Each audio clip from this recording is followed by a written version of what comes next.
Morning student. हमारी BSTC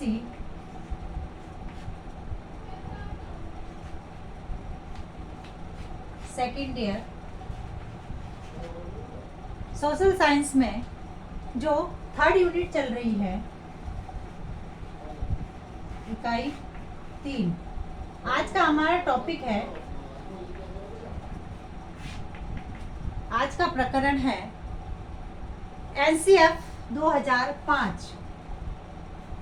NCF 2005 NCF 2005 के परिप्रेक्ष्य में सामाजिक विज्ञान की पुनर्रचना, यानी राष्ट्रीय पाठ्यक्रम की जो रूपरेखा 2005 है, इसके संदर्भ में हमारा जो सामाजिक विज्ञान है वह सामाजिक विज्ञान विषय की पुनर्रचना की गई। राष्ट्रीय पाठ्यचर्या या पाठ्यक्रम संरचना का विषय शिक्षा व्यवस्था के लिए सदैव महत्वपूर्ण तथा अनिवार्य रहा है।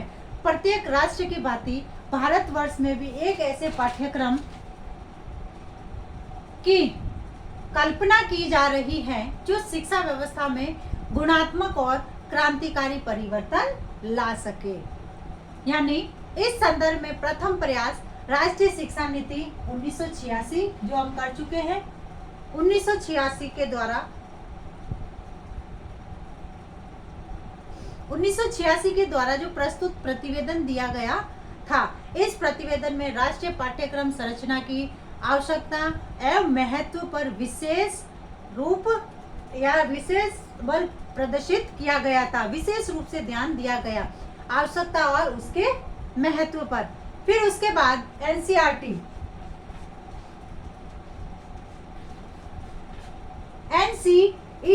के अथक प्रयासों के माध्यम से या अथक प्रयासों के परिणाम स्वरूप राष्ट्रीय पाठ्यक्रम संरचना का परिमार्जित एवं गुणात्मक स्वरूप सन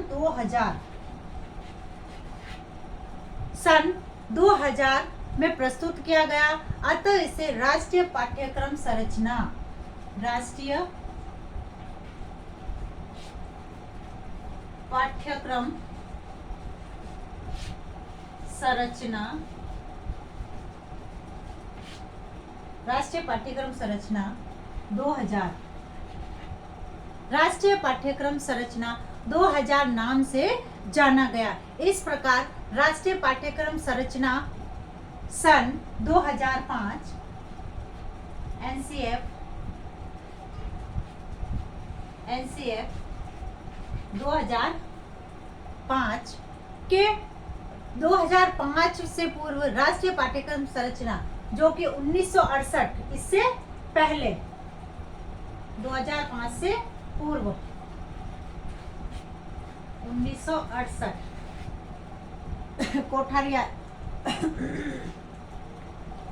1968 तथा राष्ट्रीय पाठ्यक्रम संरचना सन 2000 स्वरूप को प्रस्तुत किया गया। इससे 2005 से पहले समाज के विकास की प्रक्रिया के अनुरूप सामाजिक विज्ञान का जो पाठ्यक्रम है, पाठ्यक्रम के विकास की प्रक्रिया को बताया गया कि सामाजिक विज्ञान का जो पाठ्यक्रम है वह किस प्रकार का होना चाहिए विद्यार्थियों के लिए।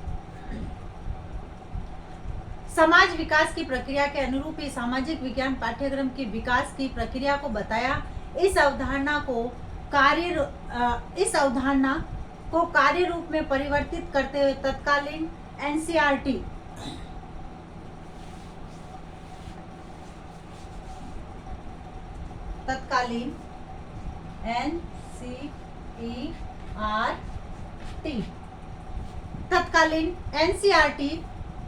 के अध्यक्ष राष्ट्रीय पाठ्यक्रम संरचना 2005, इसके अध्यक्ष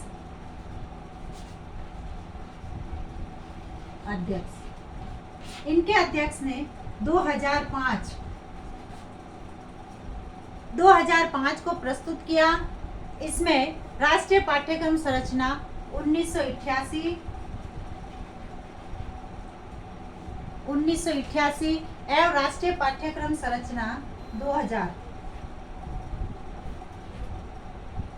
2000 की अनुशंसाओं को परिमार्जित क्रमबद्ध एवं सुव्यवस्थित रूप में प्रस्तुत किया गया। यानी इसमें जो 2000 1988 1964 इसमें जो जो अनुशंसाएं थी उन सबको परिमार्जित करके 2005 में इसको सुधार किया गया।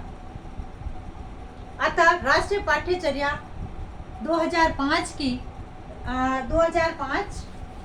के परिप्रेक्ष्य में 2005 के परिप्रेक्ष्य में सामाजिक विज्ञान की पुनर्संरचना की गई।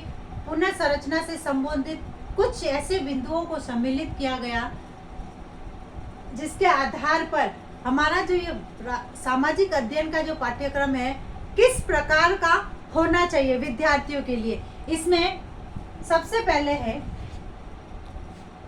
बिना बोझ बिना सीखना, बोझ के बिना सीखना। यानी इसमें यह रखा गया कि विद्यार्थी जो है वह बिना बोझ की प्रक्रिया के शिक्षा ग्रहण करने चाहिए। यानी बिना बोझ के शिक्षा की प्रक्रिया का समावेश किया गया। उसके बाद है सामान्य जो विद्यालय है, सामान्य विद्यालयों की व्यवस्था करना। सामान्य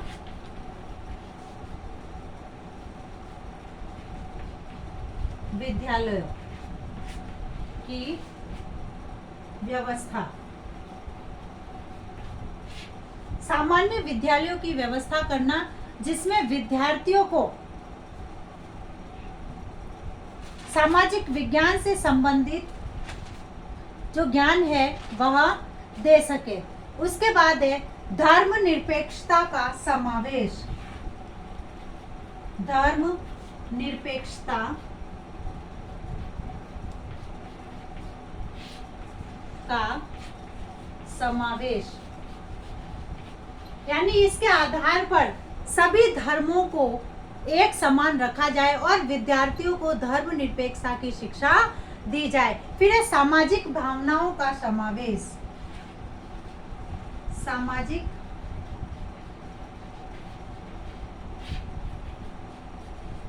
भावनाओं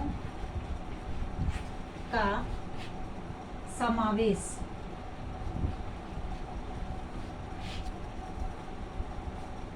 फिर है राष्ट्रीय एकता का समावेश।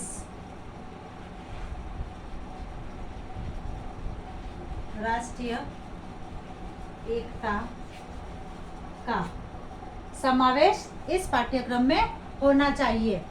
उसके बाद है रुचिपूर्ण शिक्षा का समावेश। यानी ये जो पाठ्यक्रम है इसमें विद्यार्थियों को रुचिपूर्ण शिक्षा दी जानी चाहिए।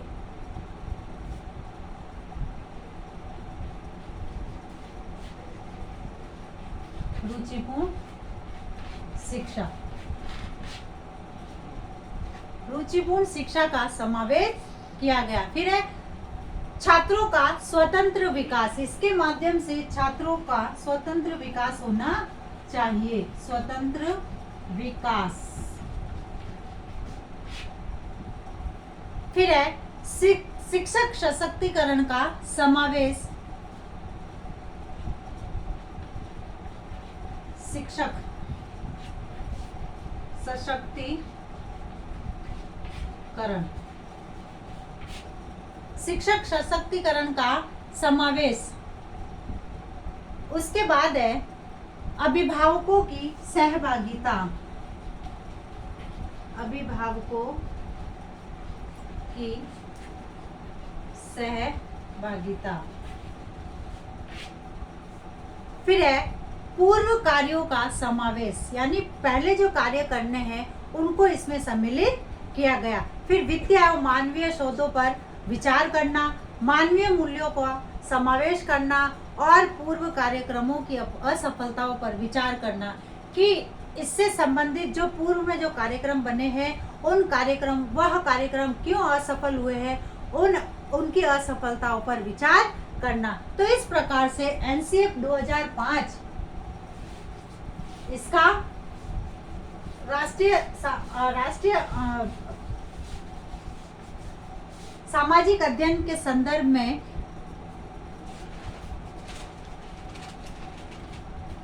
राष्ट्रीय पाठ्यक्रम संरचना की रूपरेखा को इन बिंदुओं को सम्मिलित करते हुए तैयार किया गया। अब है आज का गृह कार्य। एनसीएफ 2005 की सामाजिक अध्ययन के संदर्भ में मुख्य बिंदु स्पष्ट कीजिए। बिंदु को स्पष्ट कीजिए। धन्यवाद।